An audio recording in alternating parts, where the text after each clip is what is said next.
Hello. How are you doing today? I just thought, let me speak. I want to talk about things that, I've been dealing with, especially since losing my parents. Grief. Grief puts you in a lot of dark places. You might do things or experience things that I only ain't experienced before. I went through, like, when I lost my parents, I was kind of like sad initially, especially losing my mum, because we were doing business together. We had so much things that we had planned together. My dad was my guy. Like, from young, he always made me feel special. I appreciate him a lot for that. You know what I mean? He always used to pray for me, even though like I used to make a lot of mistakes. Losing him was difficult. Um, it was probably one of my biggest fears all my life. Like sometimes, like when I'm going through my day, and my mom used to call me, or I see my mom's call, I'll be like, "Mom, don't call me more than once." If she calls me like 3, 4 times, I'm panicking, thinking something mad's happened. So I used to say to my mom, "Just message me, because my dad was a dialysis patient." And it just made me on edge. He was getting old. He was in his 70s. Not that I was like wishing him death or nothing like that, but it could come at any time, especially when you got health issues. You know what I mean? When I did get the call, it wasn't for my dad dying. It was actually for my mom. So it was like a kind of like a switcheroo. I never expected that because my mom, she's 64. She worked.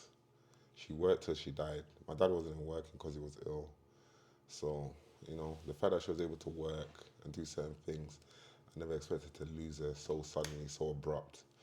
Sometimes, I wouldn't say like, this is, please forgive me for what I'm about to say, but sometimes like people look at cancer and say it's a bad thing. It is a bad thing. It is a bad thing.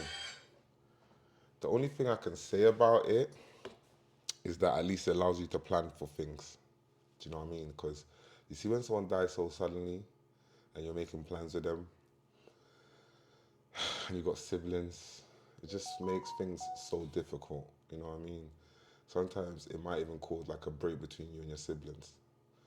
But the reason why I've made this video is because I just want to say to people out there, maybe it might help someone out there. When I lost my parents, especially when I lost my mom first, um, I was sad. Obviously, I cried. I went through emotions. I was angry. I was blaming her. I felt like she could have taken care of herself. You know what I mean? A little bit better. She died. She passed away from gallstones. She went Northwick Park Hospital. They said to her, go home. She went and got tested. They said she got gallstones. They said, go home. We'll call you in like 2 months and we'll operate. Gallstones in your gallbladder, like a trained nurse probably could handle that operation. You know what I mean? In Nigeria, or like you'd be surprised the kind of people handling this kind of operation. But in Norfolk Park Hospital in the UK, 5 months they hadn't called my mum back, so she passed away from that. You know what I mean? I think it's like a sepsis type thing, like organ failures and all that, which could have been stopped. She died at 64, so it was so sudden. You know what I mean? But the reason why I brought this video is because the way it happened so randomly, I really didn't know what to do with myself because me and her were doing business in Nigeria. We had so much things that we were doing together. We had plans, you know what I mean? And it just kind of like cut it. And my siblings weren't really involved in those plans. They didn't really want to get involved in Nigeria, you know what I mean, like that. So let me not say too much about that, you know what I mean? But yeah, it hit me kind of hard.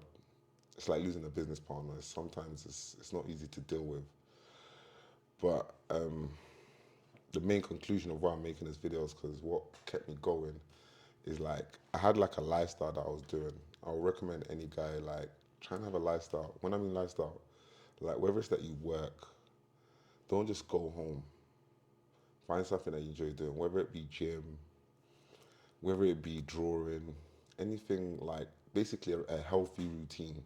Because I went boarding school in Niger. Early in the morning we wake up, we have to sing morning devotion, then we have to clean the dorms, then we have to get ready, iron our clothes. You know what I mean? There's a routine every day, literally every day. I was there for like almost like let's say 4 or 5 years, and every day there's something to do. Like if you don't, like you've got your chores to do, you've got something to do. You wake up, it's a go. You just focus on what you need to do, and once you get that done, then now you can now kind of like not focus on yourself, but even your chores. it's actually helping you. So, for instance, like let's say you live at home, you wake up, you clean your house, you might do a little workout, abs workout. I saw one routine going around that went viral. That's not really realistic to wake up at so early. I think like 4 or 5 in the morning. That's not, come on. Especially when you're going through grief, that's a bit crazy. So I would say don't focus on yourself. You're the most important person, especially when you're going through grief. A wise man once told me that. Big up R from the gym.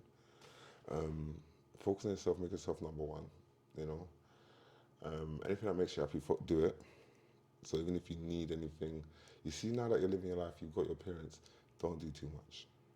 You know, like you go Harrods, you go buy a Cuban chain, you're doing the most, renting cars. I used to do that. Look, Tats, I would say calm that down. The only reason I say calm down, everything in moderation, but the reason I say calm it down is because, see, when you're going through grief and like you got a routine, a healthy routine, sometimes when you're able to get through a week or like even a few days of your routine and you haven't stumbled off, you treat yourself. So you might go get yourself a pair of trainers that you've always wanted. Basically, you kind of have to like retrain yourself, retrain your brain. It's like if you're in a car accident and you lose your legs, you have to retrain your legs. You know what I mean? So losing or someone so close to you, when you lose someone, you have to like mentally retrain yourself. Whether it be your close friend, your close family, or whoever that's close to you, you have to retrain yourself in a healthy routine. You have to kind of like eat healthy if you can, if it's possible. If you're not a good cook, focus on cooking wings. You know, like just focus on cooking wings. The hair might be too much. Use a lighter, burn the feathers. You know what I mean? Focus on cooking wings. Wings saved my life. You know, like just wake up, I got a pack of wings, so I got something to do. You know what I mean? Like I can season that. Put little onions. Could either go in the oven, air fryer. Can go in a pot. There's many avenues for that. Once you make the wings, you can make a little gravy or sauce.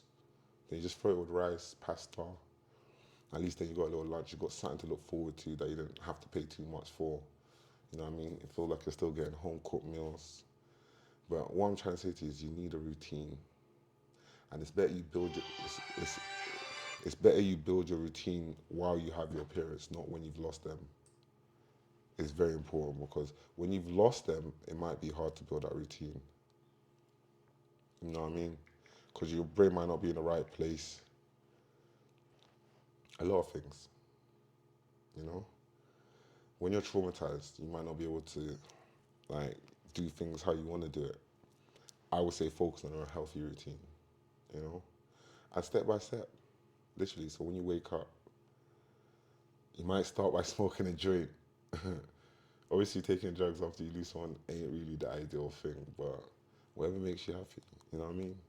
Don't overstress yourself, don't overthink it, don't overdo too much because you might even go to somewhere like Louis Vuitton, and you know sometimes in LV like you have to wait your turn, like because it's a rich show. Or I'm just using it as an example. Like you go to like high end stores or whatever, and they might not attend to you straight away. That might annoy you. Even when you're driving, certain people might cut you out. It might annoy you. That one moment of madness, you could crash out, and it can cost you so much. So all I would recommend is that just take your time, focus on you. You're important. You're always important. Don't forget that. You know what I mean? And yeah, do everything in moderation. Take steps. Grief is crazy. It will have you doing things that you never expected. Just take your time with it. Don't make too many fast decisions. Don't rush into things. Don't make people rush into things because you don't want to lose your parents and the next minute you're online selling your body. Just take your time with everything. Everything will be okay. And one thing I've noticed is like when you lose your parents, especially, good things tend to just come your way. I don't know how. I'm just saying. I went church. They said it to me like things will just be coming your way. From even that bike in the back and certain things, things just come my way. I'm blessed and I thank God, you know. So stay positive, don't give up, and always have a belief that things will get better. Nothing stays the same.